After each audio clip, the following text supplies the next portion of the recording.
Nous sommes aujourd'hui dans la communauté d'agglomération du Sicoval pour découvrir les actions menées dans le cadre de l'inclusion numérique. Nous allons rejoindre Anne-Claire Dubreuil, directrice de projet pour la transformation numérique, et Willy Lafranc, fondateur de Freya Games. Bonjour. Bonjour Camille, bienvenue. Merci. Bonjour. Aujourd'hui on est au centre social et on va rencontrer le comité des sages d'Escalquens qui fait plein de choses sur le numérique et qui essaye d'accompagner la population autour du numérique. Donc voilà, bienvenue. Merci, allons-y. Bonjour.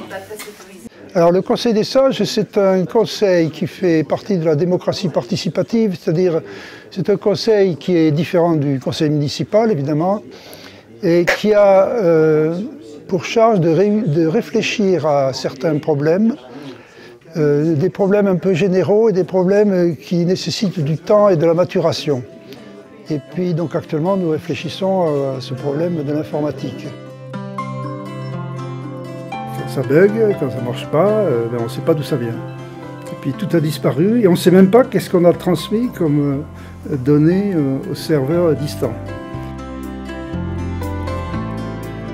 J'ai reçu un email de ma banque me demandant mon mot de passe. Alors, vérifier que c'est bien elle qui me le demande, moi,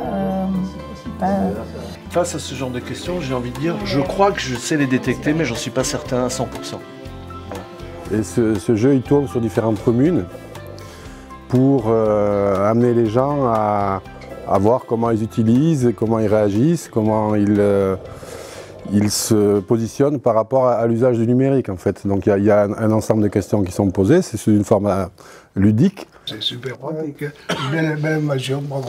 Effectivement, la finalité, c'est aussi, outre le fait d'aller à la rencontre des gens, c'est donc finalement de recueillir des données, puisque c'est un questionnaire qui dans les données, les réponses sont enregistrées, qui permet de profiler un petit peu les usages et les besoins des utilisateurs. Et justement, effectivement, c'est un travail diagnostic qui finalement est convergent, se renforce avec ce qui est fait ici localement, puisqu'eux, ils ont fait sur papier aussi pour essayer de comprendre quels étaient les besoins de la population pour y répondre. C'est un objet qui généralement n'a rien à faire là où il est positionné, que ce soit sur un marché ou que ce soit même dans une entreprise, une école ou une collectivité, et donc l'objet attire. Et une fois que les personnes sont arrivées près de l'objet, si on a bien fait notre boulot, et bien ça fonctionne derrière. Et le jeu a ça d'intéressant, c'est que on a le droit de perdre quand on joue. Quelles que soient les générations, c'est un lieu où on peut perdre. Un questionnaire, ça renvoie de suite automatiquement des notions scolaires, des notions de performance. Alors que le jeu, c'est le seul endroit où on a le droit de perdre. Et là, toute l'idée, c'était de faire jouer des personnes fragiles ou plus âgées et de faire jouer des enfants ensemble.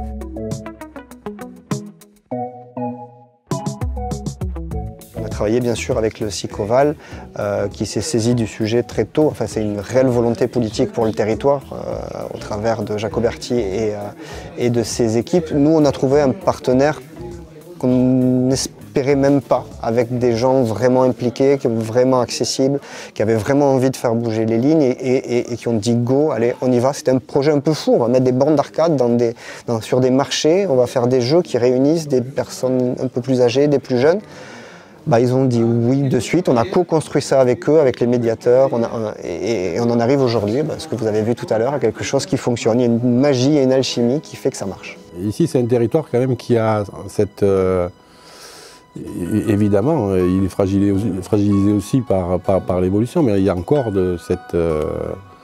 ce souci de l'autre, de la solidarité. Je pense que c'est pas un mot creux ici. Voilà.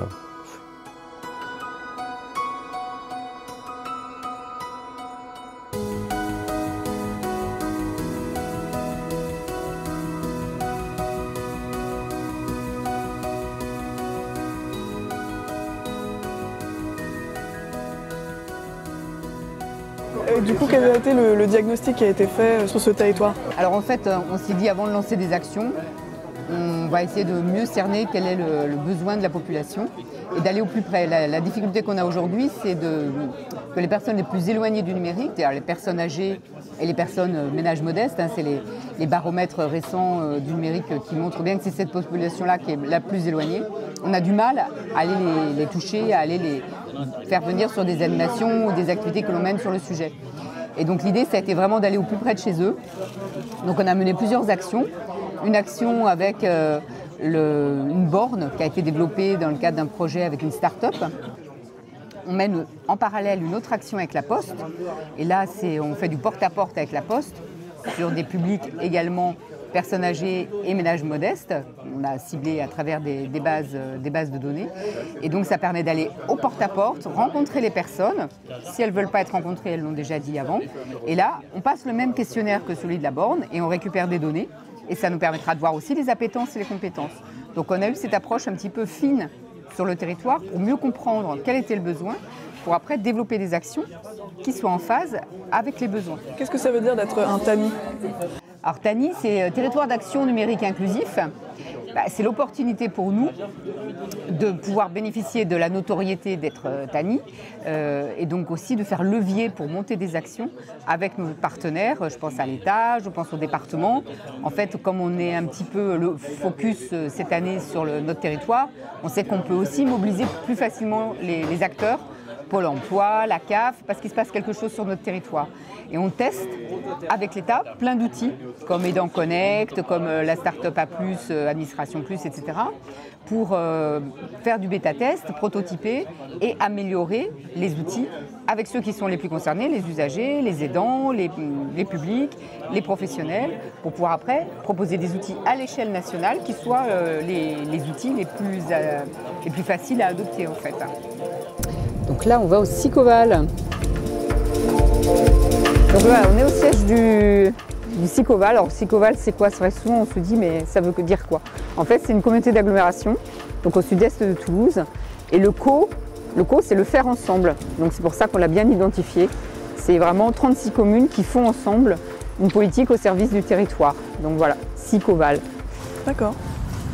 Il n'y a pas de ville-centre, mais il y a l'envie de faire des choses ensemble.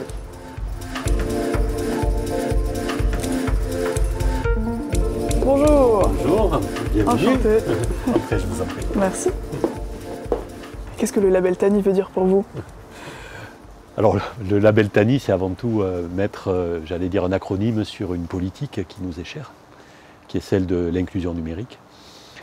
Sur notre territoire, nous avons constaté effectivement, sans doute comme sur beaucoup de territoires, que la question de la transition numérique, même si elle est source effectivement de beaucoup d'innovation, de dynamisme et d'engouement, pour autant, elle laisse sur le bord du chemin un certain nombre de citoyens. Le fait de développer des démarches vers des citoyens, ceux sans doute qui sont les plus fragiles, a priori, nous permet, j'allais dire, de travailler dans la dentelle, hein, de faire du sur-mesure et ensuite de pouvoir porter nos actions exactement comme le territoire les attend. Et puis surtout, et dans quelques jours, je remettrai au ministre donc, le manifeste sur lequel nous travaillons, le manifeste qui concerne l'inclusion numérique sur lequel nous travaillons dans le cadre des interconnectés. Il est question dans ce manifeste d'abord de sensibiliser sur l'urgence d'agir sur le terrain, y compris dans les territoires les plus reculés, là où finalement il y a très peu de moyens, très peu de liens avec les services de l'État ou des collectivités. Et qu'est-ce que c'est le futur ? Alors le futur, c'est beaucoup de plaisir aussi à découvrir le numérique, hein, sincèrement.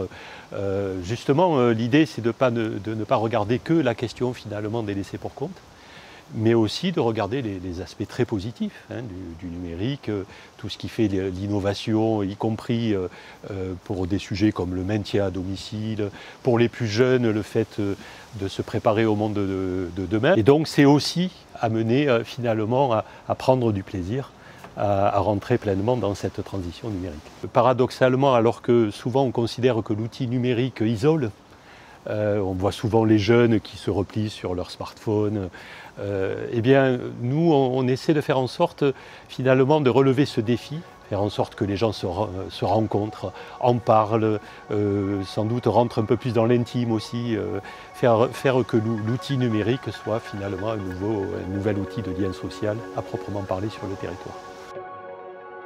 Après ces rencontres, je me suis rendu compte que mener un diagnostic avec les habitants est une étape indispensable pour construire des actions concrètes et efficaces au service de l'inclusion numérique pour tous. Cette démarche, le Sicoval l'a bien comprise.